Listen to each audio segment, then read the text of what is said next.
അതിപരിശുദ്ധമായ നാമം വാഴ്ത്തപ്പെടുമാറാകട്ടെ. വേദിയിലായിരിക്കുന്ന ദൈവത്തിൻ്റെ വിലയേറിയ ദാസന്മാർ, ഇവിടെ സന്നിഹിതരായിരിക്കുന്ന മാതാപിതാക്കൾ, സഹോദരി സഹോദരന്മാർ, ഈ ശബ്ദപരിധിക്കുള്ളിൽ എന്നെ ശ്രദ്ധിക്കുന്ന മാന്യരായ ശ്രോതാക്കൾ, നിങ്ങൾക്കെല്ലാവർക്കും വാഴ്ത്തപ്പെട്ടവനായ യേശു കർത്താവിൻ്റെ പരിശുദ്ധമുള്ള നാമത്തിൽ വന്ദനങ്ങൾ അറിയിക്കുന്നു. അനുഗ്രഹീതമായ ഗാനങ്ങളും സാക്ഷ്യങ്ങളും നമ്മൾ കേട്ടുകൊണ്ടേയിരുന്നു, കർത്താവിനെ സ്തുതിച്ചുകൊണ്ടേയിരുന്നു. ഈ കേരളക്കരയിൽ ദൈവം ഇങ്ങനെ നമുക്ക് നൽകിയ ഭാഗ്യത്തിനായിട്ട് ദൈവത്തെ സ്തുതിക്കുകയാണ്, ദൈവത്തെ മഹത്വപ്പെടുത്തുകയാണ്. ഇവിടെ ഇങ്ങനെ കർത്താവിനെ സാക്ഷിക്കുവാൻ എനിക്ക് വേദി ഒരുക്കി തന്ന ഈ യോഗത്തിൻ്റെ സംഘാടകർക്ക്, നിങ്ങൾക്കെല്ലാവർക്കും എൻ്റെ ഹൃദയാംഗമായ നന്ദി അറിയിക്കുന്നു. ദൈവം ധാരാളമായിട്ട് അനുഗ്രഹിക്കുമാറാകട്ടെ. പത്രോസ് 11 പേരോടൊപ്പം വചനം ഘോഷിച്ചു എന്ന് പറഞ്ഞതുപോലെ, എഴുതിയിരിക്കുന്നത് പോലെ, ഇന്ന് രാത്രിയിൽ ഞാനിവിടെ നിൽക്കുന്നുവെങ്കിലും എൻ്റെ പിന്നിലും മുൻപിലും ഉള്ള കർത്താവിൻ്റെ വിലയേറിയ ദാസന്മാരോടൊപ്പം ഞങ്ങൾ ഒന്നിച്ചു നിന്നാണ് കർത്താവിനെ ഉയർത്തുവാനായിട്ട് ആഗ്രഹിക്കുന്നത്. ദൈവത്തിൻ്റെ വലിയ പ്രവർത്തനങ്ങൾ കർത്താവ് ചെയ്തുകൊണ്ടേയിരിക്കും. ഇന്നത്തെ നമ്മുടെ ധ്യാനത്തിനായിട്ട് വെളിപ്പാട് പുസ്തകത്തിലേക്ക് നമ്മുടെ ശ്രദ്ധയെ തിരിക്കാം. വെളിപ്പാട് പുസ്തകം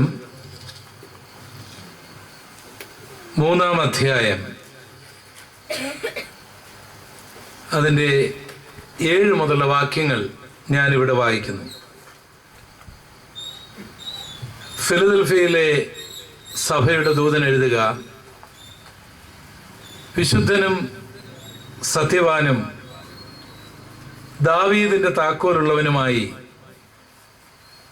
ആരും അടയ്ക്കാതെ വണ്ണം തുറക്കുകയും ആരും തുറക്കാതെ വണ്ണം അടയ്ക്കുകയും ചെയ്യുന്നവൻ അരുളി ചെയ്യുന്നത്. വാക്യം 8 മുതൽ: ഞാൻ നിന്റെ പ്രവൃത്തി അറിയുന്നു.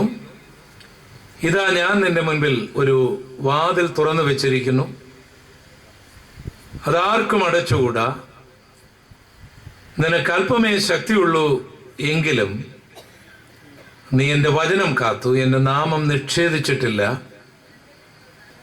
യഹൂദരല്ലാതിരിക്കെ യഹൂദരെന്ന് കളവായി പറയുന്ന ചിലരെ ഞാൻ സാത്താന്റെ പള്ളിയിൽ നിന്ന് വരുത്തും. അവർ നിന്റെ കാൽക്കൽ വന്ന് നമസ്കരിപ്പാനും ഞാൻ നിന്നെ സ്നേഹിച്ചുവെന്ന് അറിയുവാനും സംഗതി വരുത്തും. ഈ വചനങ്ങൾക്കായി നമ്മുടെ കരങ്ങൾ ഉയർത്തി ദൈവത്തിന് ഒരു മഹത്വം കൊടുക്കാം. ഒന്നുകൂടെ കരങ്ങൾ അടിച്ച് അല്പനിമിഷം കൂടെ നമുക്ക് ദൈവത്തിന് സ്തോത്രങ്ങൾ അർപ്പിക്കാം.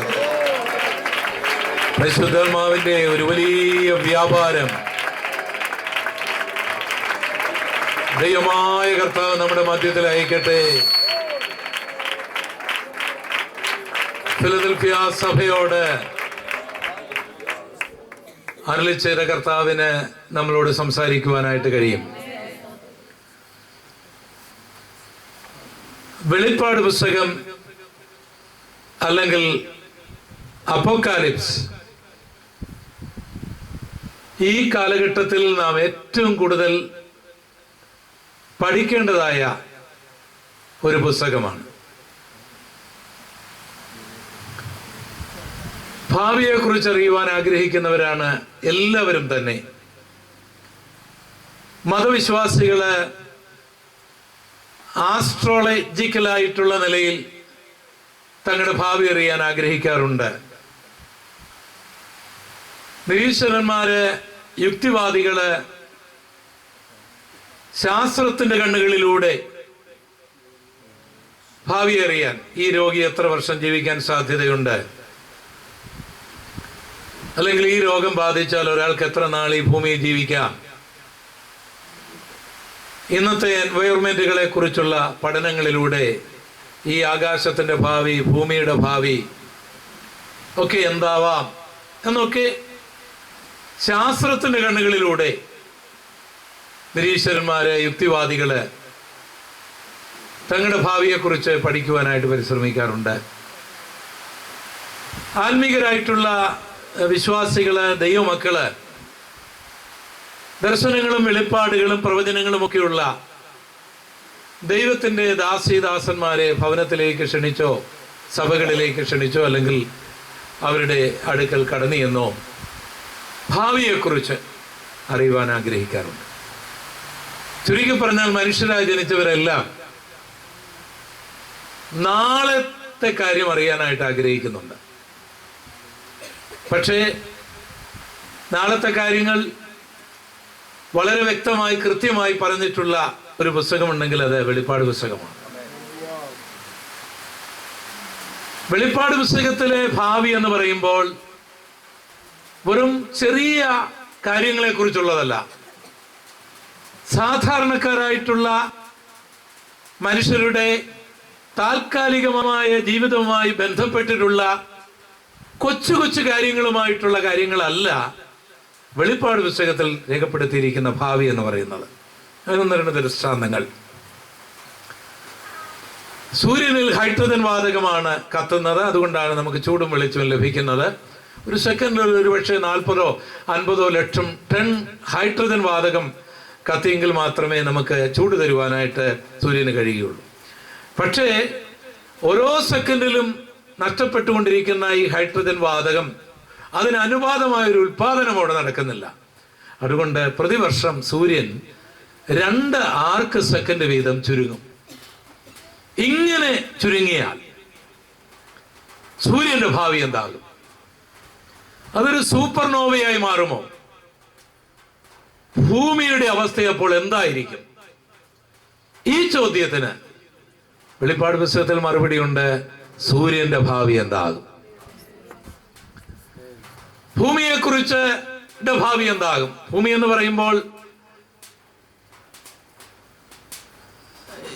നമ്മുടെ അതിരുകള്, നമ്മുടെ ചിന്തകളല്ല.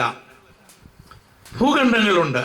ഭൂഖണ്ഡങ്ങൾ എന്ന് പറയുമ്പോൾ യുറേഷ്യൻ ഭൂഖണ്ഡം അല്ലെങ്കിൽ ഏഷ്യൻ ഭൂഖണ്ഡം, ആഫ്രിക്കൻ ഭൂഖണ്ഡം, ഓസ്ട്രേലിയൻ ഭൂഖണ്ഡം, അമേരിക്കൻ, നോർത്ത് അമേരിക്കൻ ഭൂഖണ്ഡങ്ങൾ ഒക്കെയുണ്ട്.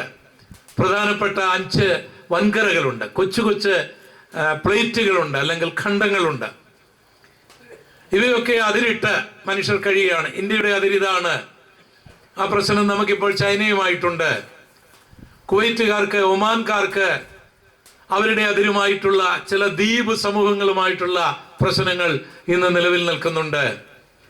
നമുക്ക് നമ്മുടേതായ സ്ഥലത്തിന്റെ അതിരുകളുണ്ട്, ഡിസ്ട്രിക്റ്റിന്റെ അതിരുകളുണ്ട്, പഞ്ചായത്തിന്റെ അതിരുകളുണ്ട്.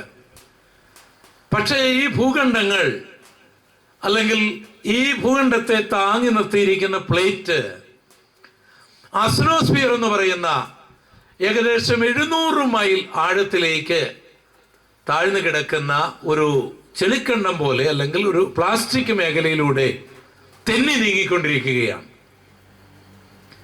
അങ്ങനെ തെന്നി നീങ്ങിക്കൊണ്ടിരിക്കുന്ന ഈ അവസ്ഥയിൽ ചിന്തകന്മാരുടെ ഭയം ഭൂപടം മാറ്റി എഴുതേണ്ടി വരും. അതിരുകൾക്ക് വേണ്ടി നിൽക്കുന്നതൊക്കെ വേറെയായി പോകും. ഇതിനെ നിയന്ത്രിക്കാൻ ആർക്കും കഴിയുകയില്ല. അതുകൊണ്ട് ഇതെവിടെ ചെന്നെത്തും? ഒരു കാലത്ത് മറ്റു പല മേഖലകളിൽ നിങ്ങൾ ഭൂപടം എടുത്ത് നോക്കിയാൽ നിങ്ങൾക്കറിയാം, ഒരു ഖണ്ഡമായി കിടന്നതാണ് ഭൂഗോളം. ഒരിക്കൽ ഒറ്റഖണ്ഡമായിട്ട് ഒരൊറ്റ വൻകര മാത്രമേ ഉണ്ടായിരുന്നുള്ളൂ. ആൽബർട്ട് വെഗനർ തുടങ്ങിയവരൊക്കെ അതിനെക്കുറിച്ചുള്ള സിദ്ധാന്തങ്ങൾ പറഞ്ഞിട്ടുള്ളത് നാം കേട്ടിട്ടുണ്ട്, പഠിച്ചിട്ടുണ്ട്. അവയൊക്കെ പൊട്ടിക്കേറി അകന്നു മാറുകയായിരുന്നു. ഇപ്പോൾ അവയെല്ലാം ഒരു തിരിച്ചു യാത്രയിലാണ്. അങ്ങനെയെങ്കിൽ ഭാവിയിൽ ഭൂമിയുടെ അവസ്ഥ എന്തായിരിക്കും? അതിൻ്റെ അതിരെവിടെയായിരിക്കും? ഇന്നത്തെ അമേരിക്കയുടെ സ്ഥാനത്ത് അമേരിക്കയ്ക്ക് നിൽക്കാൻ കഴിയുമോ? അല്ലെങ്കിൽ യൂറോപ്പിന്റെ സ്ഥാനത്ത് യൂറോപ്പിന് നിൽക്കാനായിട്ട് കഴിയുമോ എന്നുള്ള വലിയ ആശങ്കകൾ ചിന്തകന്മാർക്കുണ്ട്. അതിനുള്ള മറുപടി ഈ വെളിപ്പാട് പുസ്തകത്തിലുണ്ട്. ഭൂമിയുടെ ഭാവി എന്താകും? ഇന്നത്തെ രാഷ്ട്രീയ മേഖലകള്, ഇപ്പോൾ ഞാനിവിടെ സംസാരിക്കുമ്പോൾ ഈജിപ്തിലെ വലിയ കലാപങ്ങൾ നടന്നുകൊണ്ടിരിക്കുകയാണ്. സിറിയയിലും അതുപോലുള്ള കലാപങ്ങൾ നടന്നുകൊണ്ടിരിക്കുകയാണ്. നമ്മുടെ ഈ കൊച്ചു കേരളത്തിലും വളരെ അധികം കലാപങ്ങൾ കഴിഞ്ഞു, കലാപങ്ങൾ നടന്നുകൊണ്ടിരിക്കുകയാണ്. ലോകമെമ്പാടും ഒരു ഇളക്കമാണ്, ഭയങ്കരമായ പ്രതിസന്ധിയാണ്. ആർക്കും നിയന്ത്രിക്കാനായിട്ട് കഴിയുന്നില്ല. എല്ലാ നിയന്ത്രണങ്ങളും മാറിപ്പോകുകയാണ്. പട്ടാള ഭരണങ്ങളെ പോലും അട്ടിമറിക്കാൻ ജനലക്ഷം ഇന്ന് സാധിക്കുന്നുണ്ട്. എല്ലാം ഒരു കുഴഞ്ഞ അനുഭവത്തിലാണ്. ഇതിന്റെ ഭാവി എന്താകും?